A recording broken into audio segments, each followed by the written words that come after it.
Assalamu alaikum. This is the lecture number 5 for the series LSM 755 Production Operations Management. And I am Usman bin Saif. First, we'll walk through what we have learned in the last session. In the last session, we started with the case study of Hard Rock Cafe. और Hard Rock Cafe की जब हमने case study हमने discuss की थी तो we decided on one thing that it is one of the best case studies in operations management. And then why? Because it looks after the product side, it looks after the service side as well. Product side, product की operations management, service की operations management. फिर हमने कहा कि Hard Rock Cafe is one of the restaurants in the world which is growing at a very large pace. 44 countries में है, 129 restaurants हैं और हर restaurant operates as an individual entity. वहाँ हर restaurant में एक operations manager है who is responsible for all the production and services, production of products and services. और फिर उसमें various components हमने discuss किए थे कि वहाँ पे 10 decisions of operations कैसे operational manager लेता है about the product, about the timing, delivery, layout. फिर हमने बात की थी कि not only layout, वहाँ location, उसके बाद फिर service और timings, ये सारी चीज़ें इसमें कैसे इस operation इस case study के अंदर fit in होती हैं. And then we started with the topic projects. What are projects? Why do we do projects? And then what is project management and the relationship of project management and with the operations management? Why we consider developing products as projects? And then हमने फिर project management को further break down किया. हमने देखा project management में activities क्या होती हैं, projects के characteristics क्या होते हैं, वर्क ब्रेकडाउन स्ट्रक्चर्स क्या होते हैं. हमने ये डिस्कस किया था कि project management is used as a tool in operations management. और ऑपरेशंस मैनेजमेंट की जब हम बात करते हैं, हर एक नया प्रोडक्ट बनाना एक प्रोजेक्ट है, हर एक नया टास्क एक प्रोजेक्ट है. और प्रोजेक्ट मैनेजमेंट एक टूल है जिससे कि हम एफिशिएंटली उस टास्क को कर सकते हैं, एक्टिविटी को कर सकते हैं, नया प्रोडक्ट बना सकते हैं, अच्छी सर्विस हम प्रोवाइड कर सकते हैं. तो अब सर्विस को प्रोवाइड करने के लिए, प्रोडक्ट बनाने के लिए उसके कंपोनेंट्स हैं, एक्टिविटीज़ हैं. तमाम कंपोनेंट्स एक्टिविटीज़ को हमने डिस्कस किया था कि हम एक वर्क ब्रेकडाउन स्ट्रक्चर के अंदर लिस्ट डाउन कर लेते हैं, फिर उनको प्रायोरिटाइज कर लेते हैं, कौन सी एक्टिविटी पहले होगी, कौन सी बाद में होगी, कौन सी साइमल्टेनियसली हो सकती है, एक वक्त में कौन कौन सी प्रोजेक्ट हम एक्टिविटीज़ इकट्ठी कर सकते हैं, इकट्ठे स्टार्ट कर सकते हैं. और उसके बाद एक उस एक्टिविटी के बाद नेक्स्ट एक्टिविटी क्या होगी, उसके बाद नेक्स्ट क्या होगी. फिर हमने टेक्निक्स पढ़ी थी, स्केजुलिंग टेक्निक्स. स्केजुलिंग का मतलब है कि प्रोजेक्ट कब स्टार्ट होगा, कब ख़त्म होगा, क्या स्केजुअल होगा. हम यूजुअली स्केजुअल्स हम डिस्कस करते हैं कि जी क्लास का क्या स्केजुअल है, किस वक्त क्लास शुरू होगी, किस वक्त क्लास ख़त्म होगी. इसी तरह प्रोजेक्ट कब स्टार्ट होगा, कब ख़त्म होगा. फिर जब प्रोजेक्ट स्केजुलिंग भी एक कॉम्प्लेक्स इशू है. प्रोजेक्ट स्केजुलिंग में सिर्फ हम ये टाइमिंग्स नहीं देखते कि कौन सी एक्टिविटी कब स्टार्ट होगी, कौन सी एक्टिविटी कब ख़त्म होगी, या प्रोजेक्ट कब स्टार्ट होगा, प्रोजेक्ट कब ख़त्म होगा. हम ये देखते हैं कि किस एक्टिविटी के लिए कितनी रिसोर्सेज चाहिए और रिसोर्सेज कब अवेलेबल होंगी, और वो एक्टिविटी कब स्टार्ट कर सकते हैं, हम कब ख़त्म कर सकते हैं, और वो रिसोर्सेज कैसे ट्रांसफ़र हो सकती हैं उस एक्टिविटी से अगली एक्टिविटी के अंदर. और इसमें हमने फिर प्रोजेक्ट स्केजुलिंग टेक्निक्स में हमने पढ़ी थी, हमने देखी थी, डिस्कस की थी, पर्ट एनालिसिस किया था, क्रिटिकल पाथ मेथड किया था, CPM. और हमने कहा था CPM या पर्ट एनालिसिस या गैंट चार्ट्स हमने डिस्कस किए थे. हम गैंट चार्ट्स बनाते हैं और बेसिकली गैंट चार्ट्स होते क्या हैं, या पर्ट एनालिसिस में हम क्या करते हैं कि हम लिस्ट डाउन कर लेते हैं एक्टिविटीज़, और एक्टिविटीज़ को फिर प्रायोरिटाइज कर लेते हैं. उसके बाद हम एक चार्ट बना लेते हैं कि जी सबसे पहले ये एक्टिविटी होगी, उसके बाद ये एक्टिविटी होगी, फिर ये होगी, फिर ये एक्टिविटी होगी. और क्रिटिकल पाथ मेथड के थ्रू हम लॉन्गेस्ट पाथ डिफाइन कर लेते हैं लॉन्गेस्ट पाथ क्या होगा एक्टिविटीज़ का, और पहली एक्टिविटी से आखिरी एक्टिविटी तक के अंदर लॉन्गेस्ट डिस्टेंस क्या है, कितने दिन लगेंगे, कितने वीक्स लगेंगे एक उस प्रोजेक्ट को कंप्लीट करने में। और वो हमने कहा था कि जो CPM से हम जो पाथ्स डिज़ाइन करते हैं वो हमारा मिनिमम शॉर्टेस्ट प्रोजेक्ट टाइम होता है in order to complete that project. And then cost time trade offs की बात की थी हमने। Cost time trade offs, cost time trade offs क्या होता है, हम किसी भी एक्टिविटी को जल्दी भी कर सकते हैं, किसी भी एक्टिविटी को देर से भी कर सकते हैं। अगर हम किसी एक्टिविटी को जल्दी करना चाहेंगे तो हमें ज़्यादा रिसोर्सेज लगाने पड़ेंगे, ज़्यादा लेबर लगा के हम वही काम जल्दी कर सकते हैं, लेकिन उससे हमारी कॉस्ट बढ़ जाएगी। अगर हमने एक्टिविटी की कॉस्ट रिड्यूस करनी है तो हम लेबर कम करके, जो लोग काम 4 लोगों ने करना है 3 दिन के अंदर, वो हम 2 लोगों से 6 दिन में करा लेंगे। उससे हमारी कॉस्ट रिड्यूस हो जाएगी, लेकिन टाइम बढ़ जाएगा, एक्टिविटी का टाइम टू कंप्लीशन बढ़ जाएगा। सो ये डिपेंड करता है कॉस्ट टाइम ट्रेड ऑफ से। कुछ एक्टिविटीज़ के अंदर हम कंसिडर करते हैं टाइम को, कुछ एक्टिविटीज़ के अंदर हम कॉस्ट को कंसिडर करते हैं। जो एक्टिविटीज़ ऐसी हैं जो हाई कॉस्ट एक्टिविटीज़ हैं उसमें हम कॉस्ट को कंसिडर कर रहे होते हैं, हम कॉस्ट को मिनिमाइज रख रहे होते हैं। जो हमारी लो कॉस्ट एक्टिविटीज़ हैं उसके अंदर हम टाइम को हम देख रहे होते हैं, टाइम को मिनिमाइज कर रहे होते हैं। देन प्रोजेक्ट कंट्रोल रिपोर्ट्स, फिर हमने जब प्रोजेक्ट कर लिया, कंप्लीट कर लिया, उसके बाद हम उसकी एक रिपोर्ट भी डेवलप करते हैं, क्लोज करते हैं पहले तो प्रोजेक्ट को कि जी हमने ये प्रोजेक्ट था, इसके ऑब्जेक्टिव्स थे और हमने ऑब्जेक्टिव्स मीट कर लिए हैं, अब हमारा प्रोजेक्ट क्लोज हो गया, ख़त्म हो गया। उसके बाद हम उसकी कंट्रोल रिपोर्ट बनाते हैं कि जी हमारे प्रोजेक्ट्स क्या थे और हमारे ऑब्जेक्टिव्स क्या थे उन प्रोजेक्ट्स के। अब ऑब्जेक्टिव्स हमने कौन कौन सा ऑब्जेक्टिव मीट किया, कौन कौन सा ऑब्जेक्टिव मीट नहीं किया, गोल्स हमारे पूरे हो गए नहीं हो गए, फिर हमारी लर्निंग क्या इस प्रोजेक्ट की, ये सारी बातें हम एक कंट्रोल रिपोर्ट बनाते हैं सो दैट कि हम जब सिमिलर काइंड ऑफ नया प्रोजेक्ट का दोबारा से करें तो हम ऑलरेडी ये बातें, हम अपनी लर्निंग जो है कैरी फॉरवर्ड कर सकें उस प्रोजेक्ट के अंदर, हमें यही एक्सपीरियंसेस दोबारा ना सीखने पड़ें और हम अपना टाइम सेव कर सकें। So this was what we learned in the last session. और हमने एक और चीज़ भी इसमें हमने एक डिस्कस की थी कि प्रोजेक्ट मैनेजमेंट के लिए what are the softwares available, और जिसमें हमने कहा था कि प्राइमावेरा है, माइक्रोसॉफ्ट प्रोजेक्ट है। यूजुअली हम माइक्रोसॉफ्ट प्रोजेक्ट यूज़ करते हैं उसके लिए गैंट चार्ट्स बनाने के लिए, क्रिटिकल पाथ CPM के लिए, पर्ट एनालिसिस के लिए, एक्टिविटीज शेड्यूलिंग और टाइम कॉस्ट ट्रेड ऑफ्स के लिए, रिसोर्स प्लानिंग के लिए हम एक सॉफ्टवेयर है माइक्रोसॉफ्ट का जिसे माइक्रोसॉफ्ट प्रोजेक्ट कहते हैं, और आमतौर पे ये इजीली मार्केट में अवेलेबल भी होता है। प्राइमावेरा एक एक्सपेंसिव सॉफ्टवेयर है, वो हायर एंड कंपनीज यूज़ करती हैं, लेकिन यूजुअली प्रोजेक्ट मैनेजमेंट सॉफ्टवेयर जिसे हम माइक्रोसॉफ्ट प्रोजेक्ट कहते हैं वो यूज़ होता है। तो नेक्स्ट लेक्चर में, आज का लेक्चर जो है it is about forecasting, next lecture में I will bring the Microsoft project as well, और मैं आपको बताऊंगा कि माइक्रोसॉफ्ट प्रोजेक्ट बेसिकली है क्या। So this was what we learned in the last session. Now let's move on to the today's session. The agenda for today's session is we'll talk about, this is actually the chapter number 5 of section 1 and it is about forecasting. What is forecasting? होती क्या है, क्यों use करते हैं, importance क्या है, strategic importance क्या है, टाइम होराइजन्स क्या होते हैं फोरकास्टिंग में, फिर फोरकास्टिंग करते कैसे हैं, क्वालिटेटिव अप्रोचेस हैं, क्वांटिटेटिव अप्रोचेस हैं,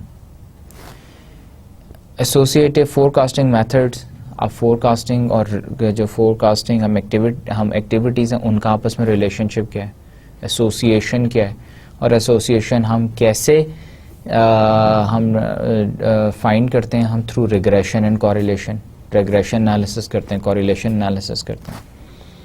फिर मॉनिटरिंग एंड कंट्रोलिंग फोरकास्ट, जो हमने ऑलरेडी डेवलप की हुई है उसको फिर मॉनिटर और कंट्रोल करते हैं ड्यूरिंग द प्रोजेक्ट, कैसे करते हैं। फिर फोकस फोरकास्टिंग के हमने किसी एक स्पेसिफिक कंपोनेंट को हम फोकस कर लेते हैं उसकी फोरकास्ट, और बाकी फोरकास्ट और उसके साथ उसका रिलेशनशिप फाइंड करते हैं। फिर देन सर्विसेज सेक्टर में फोरकास्टिंग,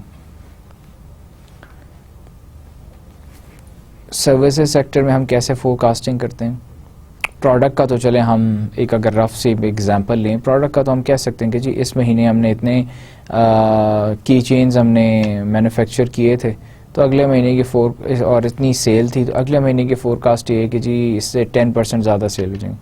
सर्विसेज में क्या करते हैं, फिर सर्विसेज हमने कितनी प्रोवाइड की थी इस मंथ में, नेक्स्ट मंथ में कितनी सर्विसेज प्रोवाइड करनी पड़ेंगी, उसके लिए हमारे पास लेबर आवर्स कितने चाहिए, हमें लेबर कितनी चाहिए, हमें और रिसोर्सेज क्या चाहिए, तो दैट इज़ सर्विस फोरकास्टिंग। इस पे भी हम बात करेंगे, डिस्कशन करेंगे। So let's move on to the chapter number 5, section 1, which is about forecasting. So what is forecasting? Forecasting. Forecast. Forecast. Four किसे कहते हैं?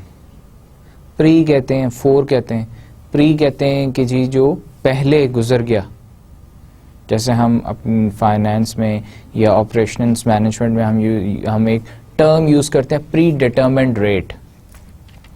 प्री डिटर्मिन्ड रेट वो होता है जो पहले से हमने डिटर्मिन कर लिया होता है रेट, हमने पहले से हमने एनालाइज कर लिया होता है रेट। फोर का मतलब है कि जो फ्यूचर के लिए, फोर आया वर्ड है फ्यूचर से, कि जो हम फ्यूचर को प्रेडिक्ट कर रहे हैं, फ्यूचर को देख रहे हैं, that is forecasting.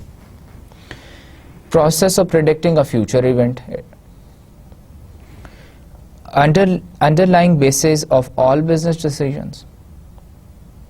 Is forecasting important for business decisions? आपका क्या ख्याल है forecasting और business decisions? हमने एक accounting rule है which is called going concern. Going concern का मतलब है कि बिजनेस जब आप स्टार्ट करते हैं, एस्टैब्लिश करते हैं, डेवलप करते हैं, तो आप इस प्रेमिस के ऊपर या ये सोच के डेवलप करते हैं कि business will exist for a indefinite life. मतलब कि बिजनेस हम इसलिए नहीं स्टार्ट करते कि बिजनेस स्टार्ट करना है 4 महीने बाद बिजनेस बंद कर देना। हम बिजनेस इसलिए स्टार्ट करते हैं कि एज लॉन्ग एज हमें प्रॉफिट इनकर कर रहे हैं तो हम बिजनेस को will continue to run its operations. अब अगर बिजनेस इज फ्यूचर ओरिएंटेड, हम प्लान फ्यूचर को करते हैं, हमने जो प्लान फ्यूचर को किया होता है वही आज हमारा है। तो हम फ्यूचर को प्लान करते हैं कि जी मैंने अगले महीने इतनी कम से कम सेल्स होनी चाहिए, मेरा बिजनेस इतना ही चीज़ें प्रोड्यूस करे, इतनी चीज़ें सेल करे तो मुझे इतना प्रॉफिट होगा। यही कैलकुलेशंस करते हैं हर बिजनेस में, यही ऑपरेशंस मैनेजमेंट होती है। इसी चीज़ को हम एफिशिएंटली मैनेज करते हैं सो दैट कि अगर हम 100 यूनिट प्रोड्यूस कर रहे हैं और सेल हमारी 70 यूनिट्स की है तो हमें 30 यूनिट्स का प्रॉफिट हो रहा है। तो अगर हम 100 यूनिट्स प्रोड्यूस करते हैं तो हमारी सेल होनी चाहिए 90 यूनिट्स की, सो दैट कि हमें प्रॉफिट जो है ज़्यादा हो। So underlying basis of all decisions, production की हम फोरकास्टिंग करते हैं। फोरकास्टिंग हम कैसे करते हैं? प्रोड्यूस हमने पिछले महीने कितना प्रोड्यूस किया, इस महीने कितना प्रोड्यूस किया। मार्केट हम सीजनल इफेक्ट देख रहे हैं, गर्मियाँ आ रही हैं, गर्मियों में मैंगो जूस जो है ज़्यादा सेल होगा तो ज़्यादा प्रोड्यूस करेंगे। इन्वेंट्री, इसी तरह इन्वेंट्री डिसीजन, हमें गर्मियों के महीने में कितनी इन्वेंट्री चाहिए होगी सेल करने के लिए। पेडिस्टल फैंस हैं, सर्दियों में तो सेल नहीं होते, गर्मियों में सेल होते हैं। पर्सनल कि हमें लेबर हमें कितनी रिक्वायर्ड होगी उसको भी फोरकास्ट करना है हमने। फिर फैसिलिटीज़ और हमें क्या फैक्ट्री ओवरहेड्स क्या चीज़ें चाहिए अपनी डिमांड को पूरा करने के लिए। Reality, forecast are seldom perfect. हमने बात की कि फोरकास्ट हम क्यों करते हैं, हम प्रोडक्शन को फोरकास्ट करते हैं कि जी कितना हमने प्रोड्यूस करना है, किस और किसी बेसिस पे हम फोरकास्ट करते हैं कि जो नेक्स्ट मंथ गर्मियाँ आ रही हैं, बहुत ज़्यादा गर्मी होगी, मैंगो जूस ज़्यादा सेल होगा। पिछले महीने अगर 100 जूस के पैक सेल हुए तो अगले महीने कम से कम 200 सेल हो जाने चाहिए। और हम कहते हैं कि हमारे पिछले समर्स के अंदर भी इसी तरह हमारे जो है जून के मंथ में इतने सेल हो गए थे, 200 सेल हो गए, तो इस साल भी सेल होने चाहिए। लेकिन रियलिटी सेल्डम परफेक्ट। अगर मैं फोरकास्ट कर रहा हूँ 200 तो हो सकता है 170 सेल हो, 160 सेल हो। पिछले समर्स में इस वजह से ज़्यादा सेल हो गए थे मेरे जूस क्योंकि I was the only company in the market. इस दफ़ा 3 और कंपनीज भी हैं, तो मैंने तो फोरकास्ट पिछले साल के सेल को देख के की थी। लेकिन इस दफ़ा क्या हुआ कि मेरे हार्डली 130-140 सेल हुए, जूस पैक सेल हुए। पिछले साल 200 हुए थे। So forecast is not perfect. Most techniques assume an underlying stability in the system। जितनी भी हम टेक्निक्स हम यूज़ करते हैं फोरकास्टिंग के लिए, वो हमें स्टेबिलिटी तो प्रोवाइड करती हैं। स्टेबिलिटी का मतलब कि हमें एक रिपीटेड फिगर्स तो देती हैं कि जी पिछले साल के हिसाब से हमें बता रही होती हैं कि जी अगले हमारी फोरकास्ट क्या होनी चाहिए, लेकिन वो सारी एजम्पशन पे बेस्ड होती हैं। हम मार्केट कंडीशंस को, हम अपनी प्रोडक्शन को, हम अपनी सेल्स को, सबको एज्यूम कर रहे होते हैं। Product family and aggregated forecast are more accurate than individual product forecast। Product family, हम ओवरऑल सेल्स को तो हम बेहतर तरीके से फोरकास्ट कर सकते हैं, हम रेवेन्यू को कर सकते हैं।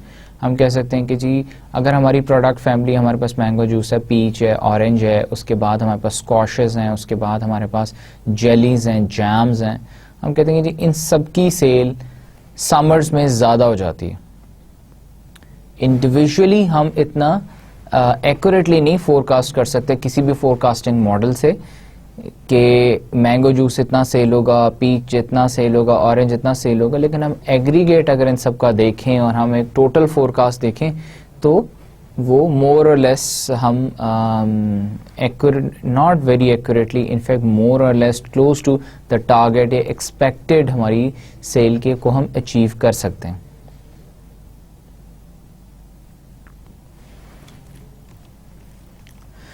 टाइम होराइजन्स फोरकास्टिंग में, व्हेन वी से फोरकास्टिंग का मतलब हम फ्यूचर टाइम को प्रेडिक्ट कर रहे हैं। तो what are the time horizons? Short range forecast होती है up to 1 year, generally less than 3 months. Purchasing, job scheduling, workforce level, job assignment, production level, ये सारी शॉर्ट रेंज फोरकास्ट हैं। Medium range forecast 3 months to 3 years. Sales and production planning, budgeting, sales की planning, production की और budgeting की, ये सारी के सारी क्या हैं? मीडियम रेंज फोरकास्ट हैं। Purchasing, job scheduling, workforce level, job assignment, production level, ये सारी शॉर्ट टर्म है या शॉर्ट रेंज फोरकास्ट है। लॉन्ग रेंज फोरकास्ट कौन सी? 3 इयर्स प्लस, 3 साल से ज़्यादा की दूर की हम प्लानिंग जो करते हैं।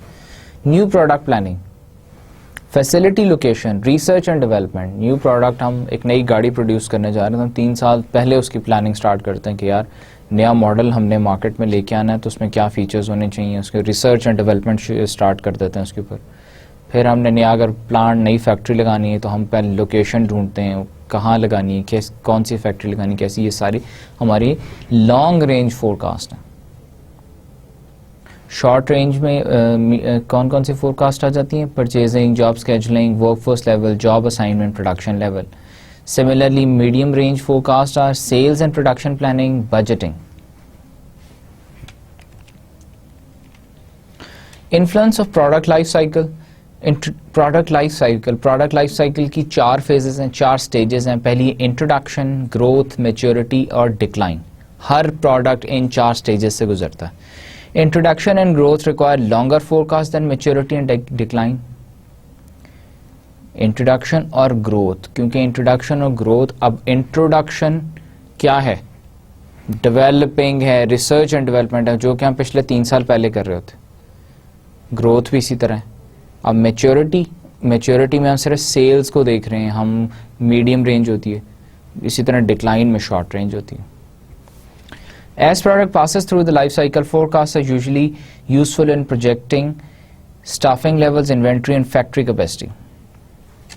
और जो हमारे प्रोडक्ट के लाइफ साइकिल्स हैं, 4 स्टेजेस हैं. हर स्टेज के लिए स्टाफिंग लेवल्स, आपको लेबर कितनी रिक्वायर्ड है, skilled labour, unskilled labour, management कितनी रिक्वायर्ड है इस प्रोडक्ट के लिए, इन्वेंट्री लेवल कितना प्रोड्यूस करना है, कितना मेंटेन करना है, और फैक्ट्री की कैपेसिटी किस पे, कितने यूनिट्स में मेंटेन करनी है. ये चीज़ें डिपेंड कर रही होती हैं आपके phase of the product life cycle.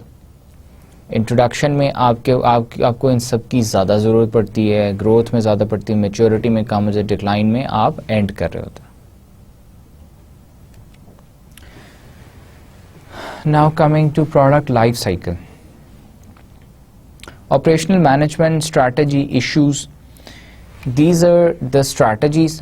और ऊपर क्या दिया हुआ है इसके जो हमारे पास एक्स एक्सेस के ऊपर दिया हुआ है, एक्स एक्सेस पर टॉप के ऊपर हमारे पास स्टेजेस दी हुई हैं प्रोडक्ट लाइफ साइकिल की, और वाई एक्सेस के ऊपर हमारे पास ऑपरेशनल मैनेजमेंट स्ट्रैटेजीज इशूज़ हैं.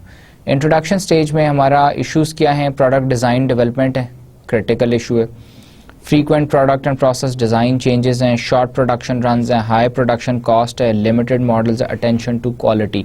ये सारे काम हम इंट्रोडक्शन स्टेज में करते हैं. ग्रोथ में क्या करते हैं हम? ग्रोथ में सिर्फ फिर हमें जब इंट्रोड्यूस कर लेते हैं उसके बाद हम उसको फोरकास्ट कर रहे होते हैं. फिर product and process reliability, competitive products improvements and options, increase capacity, shift towards product focus, enhance distribution.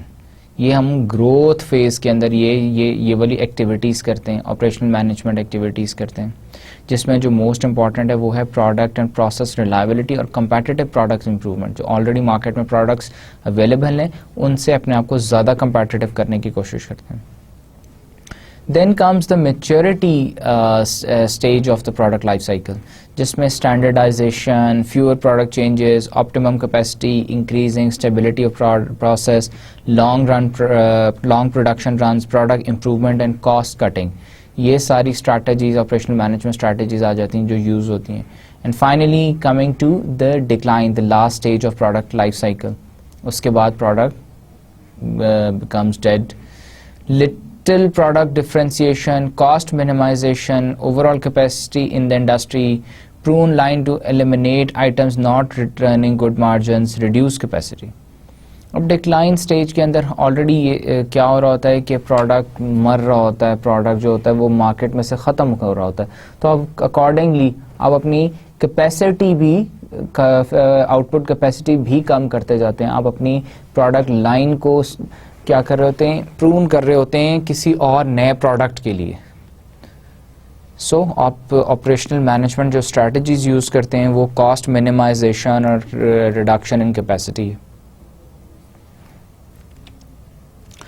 Forecasting approaches, qualitative हमने भी कहा था, बात की थी शुरू में कि क्वालिटेटिव अप्रोचेस भी होती हैं, क्वांटिटेटिव भी होती हैं. क्वालिटेटिव अप्रोचेस कौन सी होती हैं? व्हेन हमारे पास डाटा अवेलेबल नहीं होता, जैसे कि हमारे पास न्यू प्रोडक्ट है, न्यू टेक्नोलॉजी है, एक नई टेक्नोलॉजी आई, उसके हमारे पास पिछली कोई सेल्स फिगर नहीं है, हमें पता नहीं है कि वो प्रोडक्ट कैसा मार्केट में बिहेव करेगा, नया प्रोडक्ट है.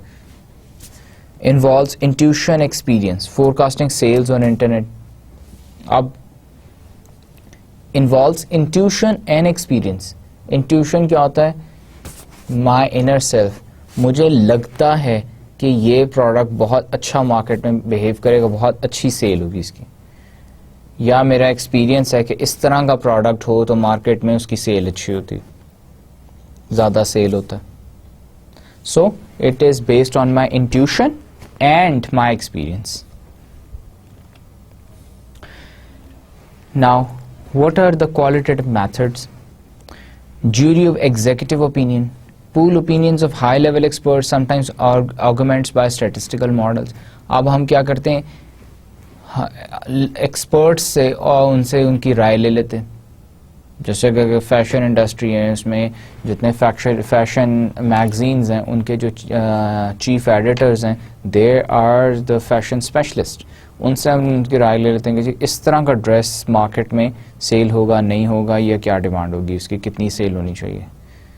इसी तरह डेल्फी में मेथड है, panel of experts queried iteratively until consensus is reached.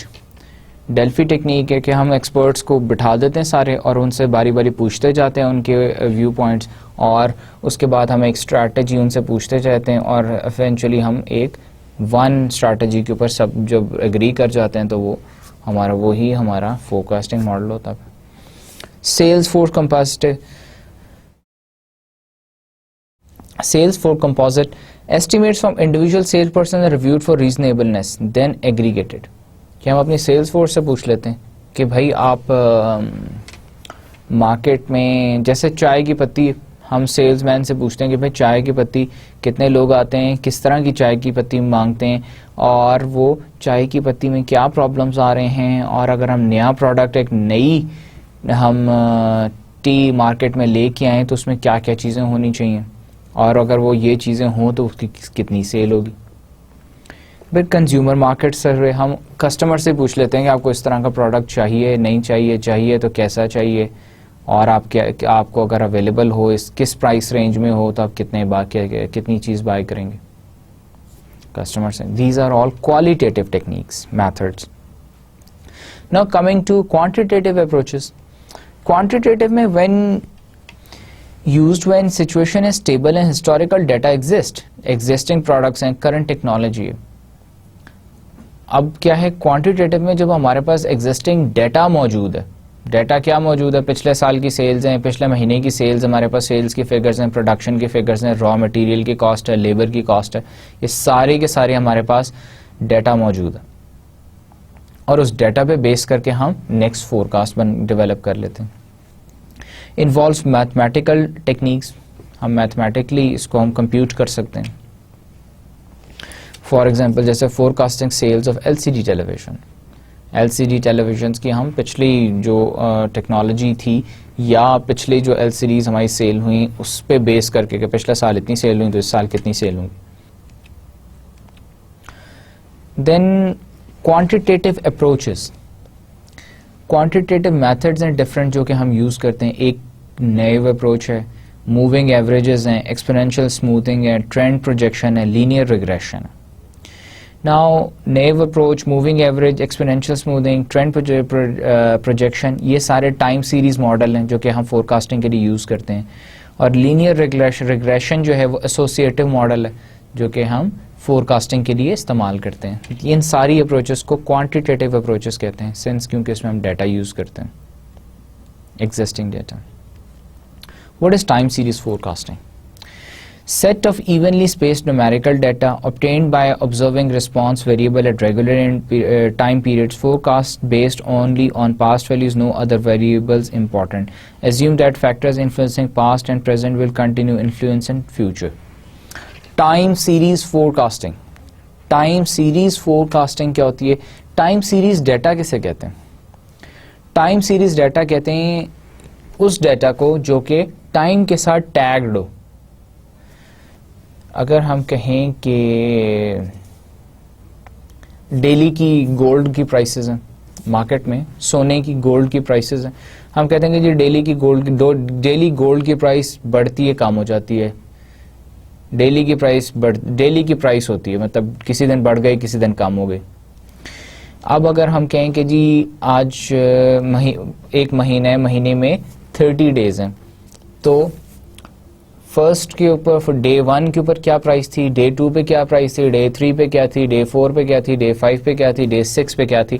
अगर हमारे पास ये प्राइसेस का डाटा आ जाए तो this data will be called time series data, क्योंकि एक तो ये सीरीज के अंदर है 1 2 3 4 5 6 7 8 9 10 30 तक, और दूसरा डेट वाइज है, टाइम वाइज है, तो दिस इज कॉल्ड, ये प्राइसेस जो होंगी गोल्ड की हमारे पास फॉर 1 मंथ, ये टाइम सीरीज डाटा है।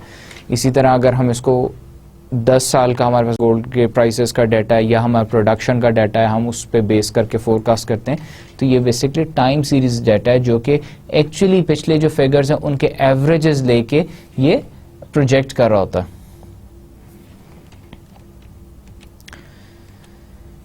नाउ टाइम सीरीज के अंदर there are different components. One is trend, cyclical, seasonal and random. Components of demand क्या क्या है? अब हम ट्रेंड कंपोनेंट को भी देखते हैं जरा। कंपोनेंट्स ऑफ डिमांड क्या क्या हैं? कंपोनेंट्स ऑफ डिमांड हैं जी, एक तो ट्रेंड है, एक सीजनल है, एक एक्चुअल है और एक रैंडम है। अब अगर आप इस ग्राफ को गौर से देखें तो आपके एक वाई एक्सेस के ऊपर डिमांड फॉर प्रोडक्ट और सर्विस है, ये इंक्रीज कर रही है, और टाइम है ईयर्स में, so this is a time series data. Now हमारी average demand over the 4 years, हमने क्या किया, पिछले 4 साल का हमने डाटा लिया कि जी डिमांड का डाटा लिया, उसका हमने एवरेज निकाल लिया, तो हमारे पास एक एवरेज आ गई कि जी प्रोडक्ट की इतनी एवरेज है। हमने एवरेज, सिंस एवरेज लेने का मतलब है कि पिछले 4 साल की हम एवरेज जब लेते हैं तो 4 साल में वो कांस्टेंट रहेगी, इसीलिए ये स्ट्रेट लाइन है। 4 साल में कांस्टेंट रहेगी ना, एवरेज ली हुई है पिछले 4 साल की। हो सकता है पहले साल के अंदर 5 हो, दूसरे साल में 7 हो, तीसरे साल में 8 हो, लेकिन जब इनका एवरेज लेंगे तो हमारे पास एक फिगर आ जाएगी, 5.8 आ जाएगी, 6 आ जाएगी।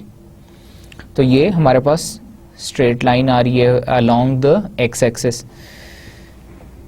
अब क्या है, और जो हमारी एक्चुअली डिमांड है वो क्या हो रही है, एक्चुअली डिमांड इंक्रीज करी डिक्रीज करी, इंक्रीज करी डिक्रीज करी, इंक्रीज हर साल में, हर महीने में इंक्रीज करी डिक्रीज करी, तो ये ऐसे ऐसे ऐसे ऐसे करके जा रही है। फिर हमारे पास एक क्या है, ट्रेंड है। ट्रेंड क्या होता है? ट्रेंड होता है जो मार्केट ट्रेंड के, कब आपकी प्राइस इंक्रीज कर रही है, कब डिक्रीज कर रही है। सो ट्रेंड हम देखें तो ट्रेंड हमारा इंक्रीज कर रहा है। ट्रेंड इंक्रीज करने का मतलब है कि हमारा जो प्रोडक्ट है वो इंट्रोडक्शन और ग्रोथ फेज में, हमने एक नया मोबाइल फ़ोन इंट्रोड्यूस किया मार्केट में। अब आजकल मार्केट के अंदर जो ट्रेंड है मोबाइल फ़ोन्स का वो टच स्क्रीन्स है, टच स्क्रीन्स है। तो if it is a touch screen model, तो ये इसकी जो सेल है वो, ये डिमांड है या सेल है वो इंक्रीज कर रही है। इस सिचुएशन में हम डिमांड की बात करें तो अगर हमारे सेल हो तो हमारा कर्व हो जाएगा, दूसरा वो डायगोनल हो जाएगा। तो यहाँ पे हम डिमांड की बात करें तो हमारा अब सिंस मोबाइल फ़ोन की ट्रेंड आजकल चल रहा है, तो ट्रेंड हमारा इस तरह से ऊपर को जा रहा है, ठीक है। तो अब हमने देखना है कि रैंडम वेरिएशन कहाँ पे आ रही हैं, जब बहुत रैंडमली ऊपर नीचे प्राइसेस हमारी ये आप देखें इसके अंदर एक्चुअल डिमांड लाइन के अंदर ग्रीन कलर की जो दिखाई हुई है, एक्चुअल डिमांड लाइन में रैंडम वेरिएशन है, रैंडमली कभी ऊपर जा रही, कभी नीचे आ रही, ऊपर जा रही, नीचे आ रही, ऊपर जा रही, नीचे आ रही, ऐसे ऐसे मूव करी। और सीजनल पीक्स का मतलब है कि सीजन के अंदर जब आपकी डिमांड बढ़ जाती है और जब सीज़न ख़त्म हो जाता है डिमांड गिर जाती है। आप देखें इसके अंदर एक सीजनल पीक, दूसरी, तीसरी, चार सीजनल पीक्स हैं हमारे पास। सो कंपोनेंट्स ऑफ डिमांड हमने अभी बात की टाइम सीरीज़ के अंदर के जो ट्रेंड, फिर साइक्लिकल, हर प्रोडक्ट का एक साइकिल है। साइकिल के अंदर हम देखते हैं कि जी इंट्रोडक्शन ग्रोथ में है या डिक्लाइन में है या मेच्योरिटी फेज़ में, फिर सीजनल है और रैंडम है या नहीं है। नॉन रैंडम वो होता है जो कि आफ्टर अ टाइम उसमें इंक्रीज या डिक्रीज होते हैं। रैंडम वो होता है जो कि इंक्रीज कर रहा है, डिक्रीज कर रहा है, इंक्रीज कर रहा है, डिक्रीज कर रहा है। ज़रूरी नहीं है सिर्फ इंक्रीज डिक्रीज कर रहा हो, ये भी हो सकता है इंक्रीज कर रहा है, इंक्रीज कर रहा है, इंक्रीज कर रहा है, फिर डिक्रीज कर रहा है, फिर इंक्रीज कर रहा है, डिक्रीज कर रहा है। Now the trend component persistent होता है, ओवरऑल अपवर्ड और डाउनवर्ड पैटर्न होता है। Changes due to population, technology, age, culture, typically several years duration होती है। इस तरह का ये जो हमारे ट्रेंड का कंपोनेंट देखा हमने, ये क्या है, परसिस्टेंट होता है। ट्रेंड मैंने जैसे आपको अभी एक्सप्लेन किया कि it is because of the technology, age, culture, preferences होते हैं ट्रेंड बेसिकली। कि मैं अगर मेरी एज, अगर मैं एज ब्रैकेट 60 to 70 ईयर्स की एज ब्रैकेट में हूँ, तो I would not like to buy a touch phone, I would like to buy a keypad phone जिसके ऊपर डिजिट्स बड़े नज़र आते हैं, सो दैट कि मैं उसके साथ कंफर्टेबल हूँगा। तो उस एज ब्रैकेट का ट्रेंड उस तरह के मोबाइल फ़ोन है। अब अगर मैं उससे नीचे एज ब्रैकेट में हूँ तो I will be more towards the technology. मुझे होगा कि जी टच स्क्रीन होनी चाहिए, उसमें कैमरा अच्छा होना चाहिए, तो अच्छे कैमरे टच स्क्रीन का ट्रेंड चल रहा है आजकल। Seasonal component, regular pattern of up and down fluctuations due to weather, customs occur within a single year. Period, length, number of seasons. Period क्या है, वीक्स में अगर हम देखें लेंथ डे है, डेज हैं उसके अंदर, नंबर ऑफ सीजन्स क्या हैं 7 है, मंथ के अंदर वीक्स हैं 4 to 4.5 वीक्स होते हैं एक मंथ में, फिर मंथ के अंदर डेज देखें तो 28 या 31 डेज होते हैं, ईयर के अंदर क्वार्टर्स होते हैं, 4 क्वार्टर्स होते हैं, ईयर में मंथ्स 12 होते हैं, वीक्स 52 होते हैं। सो ये इसका मतलब ये है कि सीजनल कंपोनेंट का मतलब है जैसे आम का सीज़न है, आजकल आम का सीज़न स्टार्ट होने वाला है, पहले और फ्रूट्स का सीज़न था, इसी तरह जब गर्मियाँ आती हैं तो लॉन के कपड़े, हाफ स्लीव शर्ट्स, सर्दियाँ आती हैं तो coat, jackets. So these are all seasonal components which increase और decrease because of the season. अब ये यहाँ पे उन्होंने यहाँ पे बताया हुआ है कि जी वीक है तो एक वीक में 7 डेज होते हैं। इसी तरह मंथ है तो उसके अंदर 4 to 4.5 होते हैं। तो हर मंथ में इंडिविजुअली, हर वीक में इंडिविजुअली सीजनल कंपोनेंट भी हो सकता है।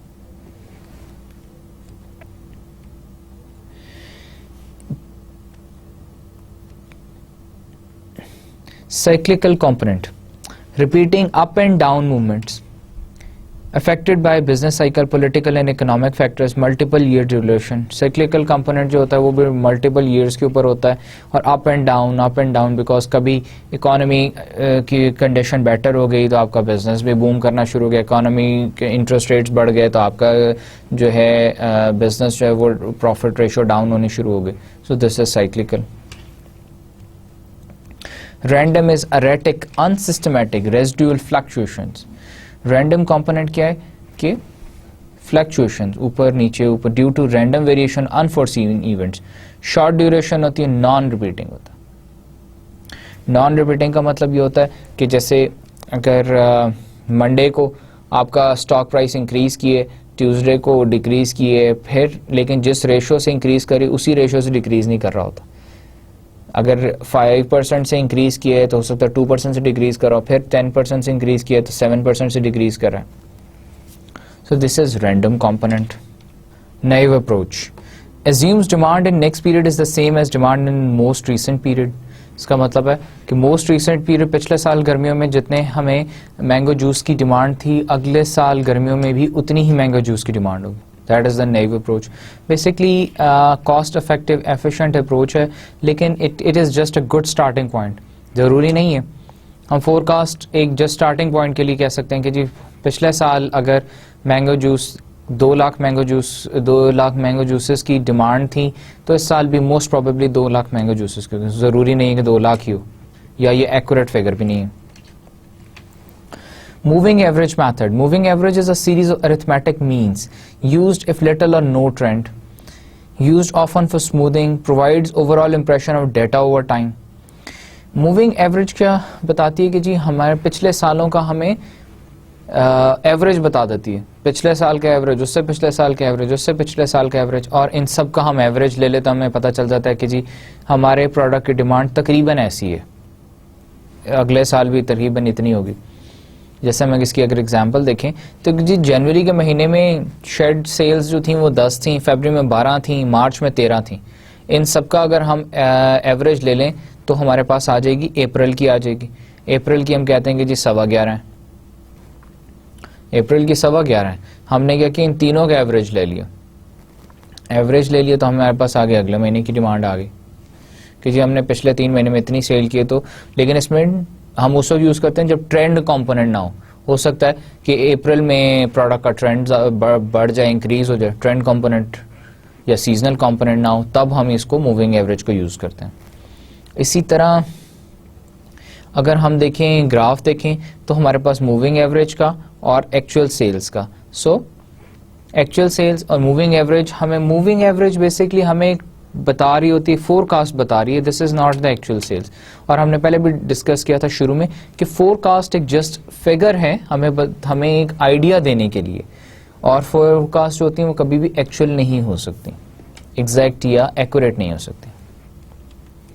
अब weighted moving average used when some trend might be present, और वेटेड मूविंग एवरेज हम कब यूज करते हैं, जब कोई ट्रेंड कंपोनेंट भी आ जाए। Older data usually less important हो जाता है। Weights based on experience and intuition.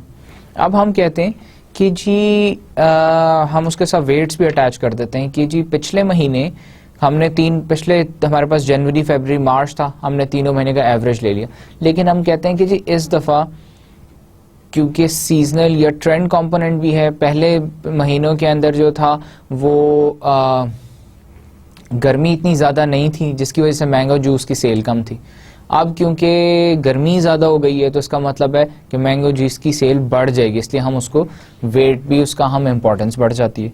तो इसका formula weight for the period n into demand into period और वेट। ये मैं आपको साथ इसके एग्जाम्पल्स और जो एक्सरसाइज कंपोनेंट्स है वो भी प्रोवाइड करूंगा सो दैट आप इसको सॉल्व कर सकें। अब इसमें अगर आप देखें जनवरी की सेल थी 10, फरवरी 12 और मार्च की 13 थी, लेकिन हम कहते हैं कि जी जनवरी के अंदर क्या था, वेट सप्लाइड क्या है लास्ट मंथ में क्योंकि गर्मी शुरू हो गई थी, इस वजह से हम कहते हैं कि जी उसका वेट 3, उससे पहले गर्मी ज़रा भी नहीं थी तो 2 और 1, और इसी तरह हम सम ऑफ वेट्स इज 6, तो हम कहते हैं कि जी 3 इंटू 13, 2 इंटू 12, 10 इंटू 1 और डिवाइडेड बाय 6, और हम उसको 6 पे डिवाइड कर देते हैं so that in order to get the total weight, in fact the weighted average हमारे पास आ जाती है। तो वेटेड एवरेज हमारे पास आ जाती है 12/1/6 आ जाती है। 12/1/6 का मतलब है कि इस महीने की जो फोरकास्ट है वो इतनी है। इसी तरह हम फर्दर आगे भी हम कैलकुलेट कर सकते हैं। Potential problems with moving average. Increasing n smooths the forecast but makes it less sensitive to changes. जैसे जैसे आपके मंथ्स इंक्रीज, ईयर्स इंक्रीज होते जाते हैं, आपकी फोरकास्ट तो बढ़ती जाती है, लेकिन आपका जो है सेंसिटिविटी कम हो जाती है। Do not forecast trends well, और फोरकास्ट हम ट्रेंड्स को फोरकास्ट ऐसे नहीं कर सकते। रिक्वायर्स एक्सटेंसिव हिस्टोरिकल डाटा, और एक्सटेंसिव हमारे पास कई सालों का मंथली डेली डाटा हो तो हम मूविंग एवरेज जो अप्रोच है वो यूज़ कर सकते हैं। इसी तरह अब इसका आप ग्राफ देखिएगा, इसमें जो ग्रीन है वो वेटेड मूविंग एवरेज है और ब्लू वाली मूविंग एवरेज है और एक्चुअल सेल्स है, तो there is a difference. Now coming to seasonal variations in data. Seasonal variations किन वजहों से आती है? सीजनल वेरिएशंस इसलिए आती है कि कुछ ऐसे बिजनेसेस हैं, जैसे यहाँ पे एक एग्जांपल दी वाटर स्कूटर्स। सर्दियों में कोई भी समुंदर में या किसी डैम पे या किसी रिवर के अंदर वाटर स्कूटर नहीं चलाने जाता क्योंकि सर्दी बहुत ज़्यादा होती। इसी तरह जो स्नो एस्केलेटर्स हैं, स्नो मोबाइल्स हैं, जो स्नो स्कूटर्स हैं, स्नो स्कूटर्स सिर्फ क्योंकि सर्दियों में होते हैं, क्योंकि बर्फ़ पड़ी होती है तो ये बर्फ़ पे चलते हैं, जब बर्फ़ पिघल जाती है तो ये नहीं चल सकते। तो कुछ बिजनेसेस ऐसे होते हैं जो सीजनल होते हैं, जो सिर्फ गर्मियों में होते हैं, सिर्फ सर्दियों में होते हैं, तो सीजनल वेरिएशंस डाटा में आती हैं। इसी तरह गर्मियों में हमने कहा मैंगो जूस होगा, सर्दियों में कोई भी मैंगो जूस नहीं पिएगा। The multiplicative seasonal model can adjust trend data for seasonal variations in demand. Jet skis हैं, स्नो मोबाइल्स हैं। Steps in the process. अब सीजनल वेरिएशंस हम कैसे फाइंड करते हैं? Find average historical demand for each season. हम क्या करते हैं, हर सीजन की, अब पहले तो हम कर रहे थे ना कि जी पूरे साल की, हर महीने की डिमांड हम एवरेज निकाल रहे थे, अब सिर्फ हम सीजन की, इस सीजन की, उससे पिछले सीजन की, उससे पिछले सीजन की, उससे पिछले सीजन की average demand over all the season हम कैलकुलेट कर लेते हैं और एक पर सीजनल इंडेक्स बना लेते हैं हम उसका, और अगले साल की हम टोटल डिमांड उससे एस्टिमेट कर लेते हैं। Divide the estimated total demand by the number of seasons then multiplied by the season index for that season, तो हमारे पास फोरकास्ट आ जाती है। इसकी हम एग्जांपल देख लेते हैं कि मंथ्स हमारे पास दिए हुए और डिमांड दी हुई, ठीक है जी। 2010 के मंथ्स दिए हुए हैं हमारे पास, जनवरी में 80 थी, फरवरी में 70 थी, 2011 के, 2012 के, और अब हमारे पास हमने एवरेज भी निकाली हुई और मंथली एवरेज भी निकाली हुई, तीनों सालों की एवरेज भी है, मंथली एवरेज भी है।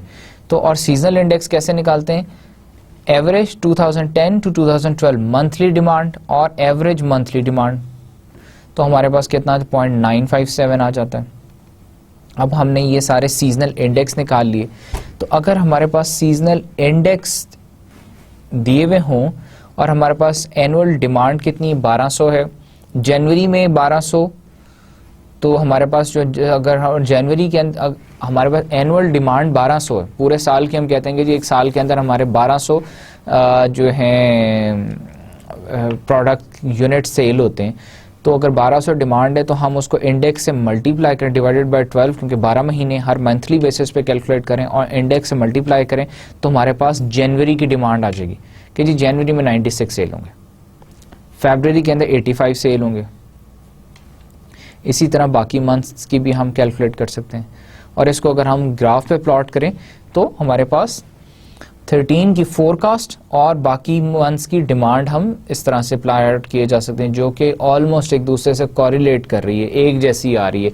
एक जैसी आने का मतलब ये है कि अगर जनवरी 2010, जनवरी 2011, जनवरी 2012 इंक्रीज कर रहा है तो जनवरी 2013 की भी इंक्रीज कर रही है, क्योंकि उसी के हिसाब से आ रही है ना जी कि वो उन महीनों में जिस तरह से उन्होंने बिहेव किया था तो हमारी फोरकास्ट भी उसी तरह से बिहेव करेगी, क्योंकि हिस्टोरिकल डाटा पे डिपेंडेंट है। Associative forecasting, used when changes in one or more independent variables can be used to predict the changes in the dependent variable. Most common technique is linear regression analysis. Associative forecasting में क्या करते हैं कि जी हमारे पास जब एक या एक से ज़्यादा इंडिपेंडेंट वेरिएबल्स हों तो उनका अफेक्ट हमने डिपेंडेंट वेरिएबल पे चेक करना हो तो हम रिग्रेशन एनालिसिस एक टेक्निक है जो यूज़ करते हैं, इसे हम एसोसिएटिव फोरकास्टिंग कहते हैं। इसका मतलब है कि ये इंडिपेंडेंट वेरिएबल्स जो हैं ये अगर इंक्रीज हों या डिक्रीज हों तो हमारे डिपेंडेंट वेरिएबल जो कि हमारी सेल है या हमारी डिमांड है उस पर क्या अफेक्ट होगा। Forecasting an outcome based on predictor variable using the least squares technique, least squares एक टेक्निक हमने ordinary least squares OLS method भी कहते हैं, वो हम यूज करते हैं, जिसमें y is computed value of the variable to be predicted। y हमारा डिपेंडेंट वेरिएबल होता है कि डिपेंडेंट वेरिएबल क्या है जिसको हम देख रहे हैं कि हमारी डिमांड इंक्रीज करेगी या डिमांड डिक्रीज करेगी। a जो है एक y एक्सिस का इंटरसेप्ट है, b जो है स्लोप है रिग्रेशन लाइन की, x जो है इंडिपेंडेंट वेरिएबल। तो हम जितने हमारे पास ये वेरिएबल्स हों उतने हम इसके अंदर ऐड कर लेते हैं, इंडिपेंडेंट वेरिएबल्स हों तो हमारे पास y आ जाता है कि इन सारे इंडिपेंडेंट वेरिएबल्स का हमारे पास डिपेंडेंट वेरिएबल पे क्या फ़र्क पड़ेगा। अगर हम इसकी एक एग्जांपल देखते हैं तो सेल्स है और एरिया पेरोल है। अब सेल्स हमारी y है, सेल्स हमारी y है, सेल्स हमारी y का मतलब है कि डिपेंडेंट वेरिएबल है और एरिया पेरोल का मतलब है x हमारा इंडिपेंडेंट वेरिएबल है। इंडिपेंडेंट का मतलब है कि लेट्स सपोज कॉलिंग कार्ड्स की मैं एक एग्जांपल ले लेते हैं। सेल्स पर्सन है, कॉलिंग कार्ड मोबाइल कंपनीज क्या करती हैं कि उन मोबाइल कंपनीज ने हर एरिया के लिए एक सेल्समैन रखा हुआ है, वो सेल्समैन तमाम शॉप्स पे जाता है और कॉलिंग कार्ड्स सेल करके आता है। अब उसकी वो कहते हैं कि जी जो पेरोल है या उसकी तनख्वाह है वो जितनी ज़्यादा होगी, वो कहते हैं कि जितनी ज़्यादा होगी उतनी वो सेल्स ज़्यादा करके आएगा।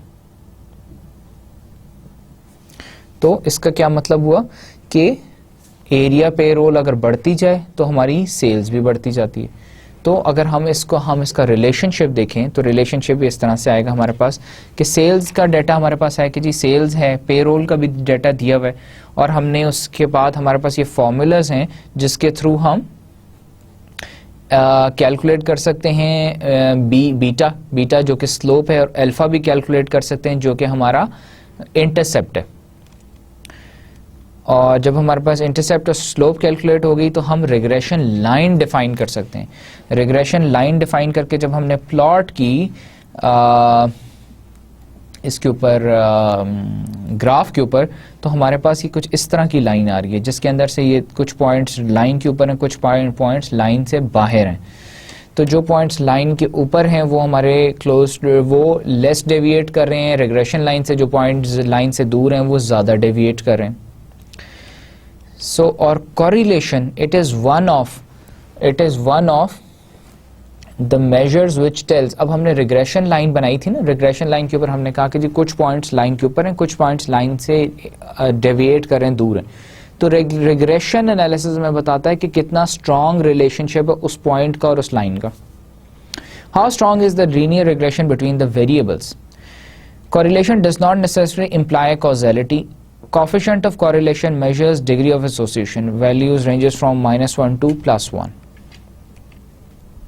Correlation coefficient, this is the formula for correlation coefficient. इसकी हम एक एग्जांपल देखते हैं जिसमें y और x हमने कहा है, तो अगर हम इनकी इसकी दोनों का कोफिशिएंट +1 आए तो परफेक्ट कॉरिलेशन है। परफेक्ट कॉरिलेशन का मतलब एक इंक्रीज होगा दूसरा भी इंक्रीज होगा, एक डिक्रीज करेगा दूसरा भी डिक्रीज करेगा।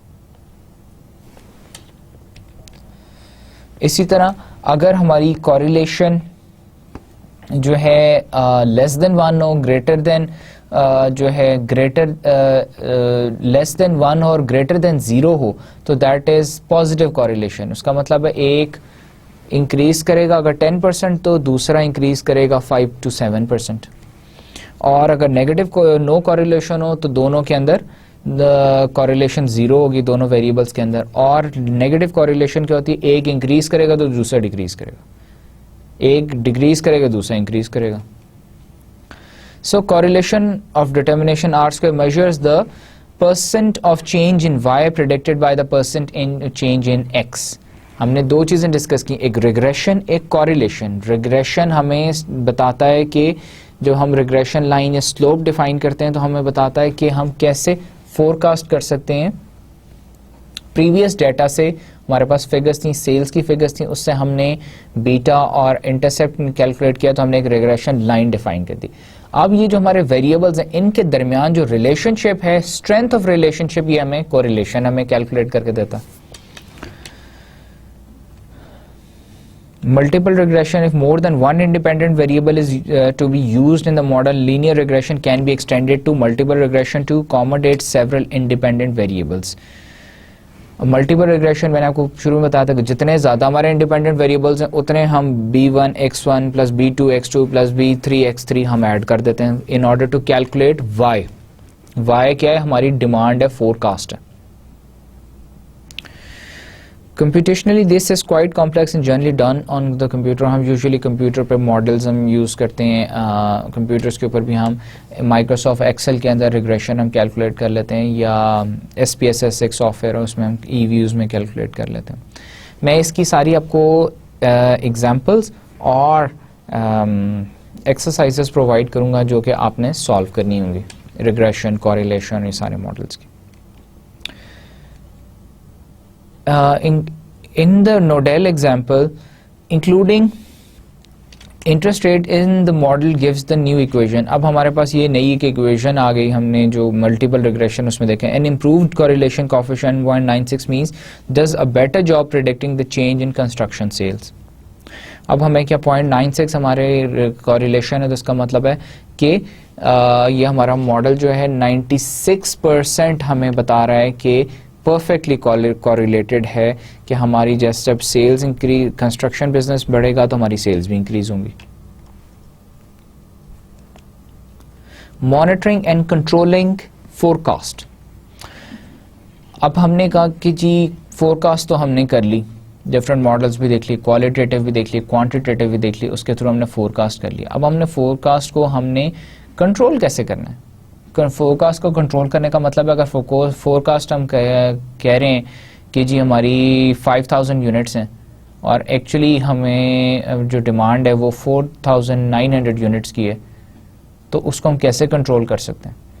Measuring how well the forecast is predicting actual values. Ratio of cumulative forecast errors to mean absolute deviation. Mean absolute deviation, mean absolute deviation का मतलब मीन से कितना डेविएट कर रहा है। Good tracking signal has low values. If forecasts are continually high or low, the forecast has a bias error। अगर तो continuously forecast जो है हमारी increase ही किए जा रही है, decrease ही किए जा रही है, तो उसमें bias का error भी आ सकता है, हो सकता है। Tracking signal cumulative error divided by means absolute deviation, which is cumulative error क्या होता है, actual demand in product I और forecasted demand in product I। Actual में से फोरकास्ट को हम लेस करें तो हमारे पास एरर आ जाता है। उसके एरर क्या हमें बताता है कि जी हमारी एक्चुअली सेल कितनी हुई और जो फोरकास्ट की थी उसका जो डिफरेंस है, जो हमने एरर का मतलब है बेसिकली ट्रैकिंग। हम जो ये कह रहे हैं कंट्रोलिंग फोरकास्ट, हम पहले तो मॉडल से हमने फोरकास्ट कर लिया, अब हम कह रहे हैं कि जी अगर फोरकास्ट हमने किया 5000 यूनिट्स और एक्चुअली जो हमने डिमांड थी वो 4900 यूनिट्स थी, तो उसका मतलब है कि हमारे पास 100 का एरर आया है। हमारी जो फोरकास्ट थी वो हमारी डिमांड से 100 ज़्यादा आई है, मतलब 100 का एरर दे रही है, उसको होना 4900 ही चाहिए था। तो हम ट्रैकिंग सिग्नल से हम ये फाइंड करते हैं कि हमारा एरर कितना है और हम उसको एरर को हमारा एरर क्यों आ रहा है उसमें फोरकास्टिंग मॉडल से। नाउ इसका अगर हम ग्राफ देखें तो इसमें क्या है, जो दरमियान में आप एक स्ट्रेट लाइन देख रहे हैं, हॉरिजॉन्टल लाइन देख रहे हैं, which is called zero mean absolute deviation. उसका मतलब है कि देयर इज नो डेविएशन। और ग्रीन लाइन जो है that is the tracking signal. Green line हमारी एक्चुअली फोरकास्ट है। तो अगर हमारी फोरकास्ट जितना ऊपर जा रही है जितना नीचे आ रही है, जितना ऊपर जा रही है जितना नीचे आ रही है, वो क्या है हमारी डेविएट कर रही है एक्चुअल उससे डिमांड से। जब हमारी ग्रीन लाइन ब्लैक लाइन को से ऊपर जाती है तो उसका मतलब है वो पॉजिटिवली डेविएट कर रही है, नेगेटिवली डेविएट कर रही है। और जब हमारी कंट्रोल लिमिट है, हमने कंट्रोल लिमिट एक डिफाइन कर दी, एक्सेप्टेबल रेंज से बाहर हमारा चला जाती है ग्रीन लाइन, तो वो हमारा फिर ट्रैकिंग सिग्नल है। दैट मीन्स कि वो एरर टर्म में चला जाता है। इसका मतलब है कि हमारी जो डिमांड थी, डिमांड क्योंकि हमारी फोरकास्ट जो होती है वो कुछ एक्सटेंट तक हम उसे कहते हैं कि जी इतने परसेंट इंक्रीज, इतने परसेंट ज़्यादा हो सकती है, इतने परसेंट कम हो सकती है। लेकिन अगर बहुत ज़्यादा कम हो या बहुत ज़्यादा जो इंक्रीज करे तो उसका मतलब है कि देयर इज़ एन एरर। सो हम इसके अंदर एक एग्जांपल भी डिस्कस करते हैं कि जी Q1 में जो एक्चुअल डिमांड थी वो 90 थी, फोरकास्ट डिमांड 100 थी, तो एरर उसका मतलब 10 था। क्यूमुलेटिव एरर भी 10 था। क्यूमुलेटिव एरर होता है जो पिछले साल के साथ हम एरर, पिछले क्वार्टर के साथ हम एरर देखते हैं। सिंस ये पहला क्वार्टर था इसलिए 10 ही रहेगा। अब एब्सोल्यूट फोरकास्ट एरर जो है दैट इज 10।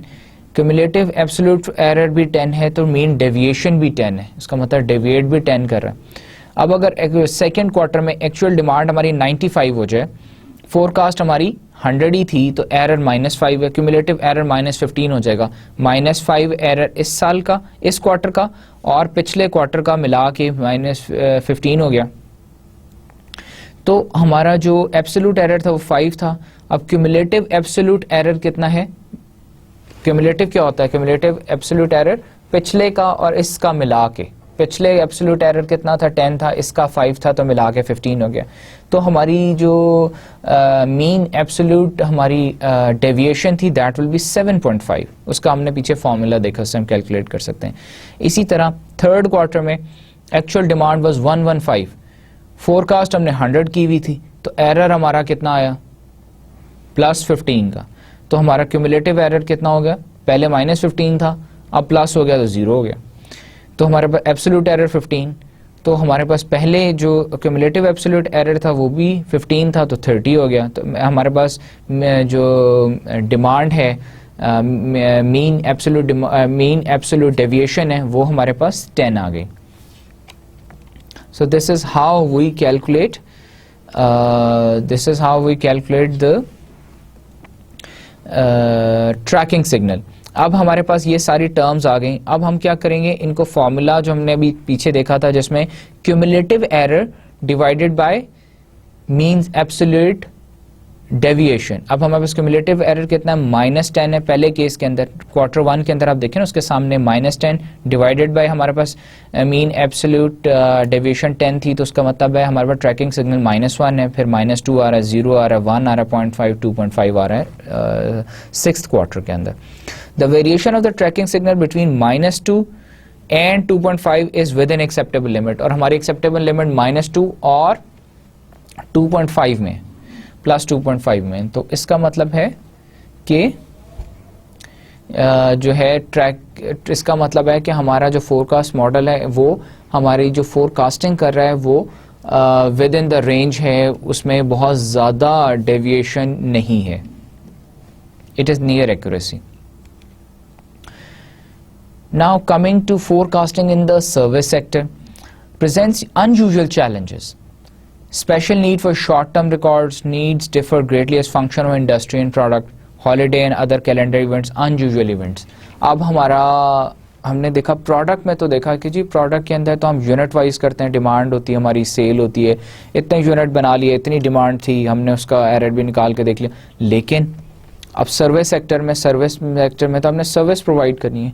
सर्विस में तो हमारे पास हॉलीडे इफेक्ट भी आ जाता है, हमारे पास अदर कैलेंडर इवेंट्स हैं, छुट्टियां आ जाती हैं, उस दिन सर्विस हम नहीं प्रोवाइड कर रहे, अनयूजुअल इवेंट्स हो जाते हैं, आज लेबर नहीं आई, आज कोई और हो गया। अब अगर प्रोडक्ट के अंदर लेबर एक दिन नहीं आती तो वो आप अगले दिन कवर कर लेते हैं, लेकिन सर्विस तो जिस दिन नहीं प्रोवाइड की उस दिन नहीं प्रोवाइड की। सो it is forecasting in service sector is more complex. So now we have come to the end of this session, and let's quickly wrap up and see what we have learned in this session. We talked about forecasting.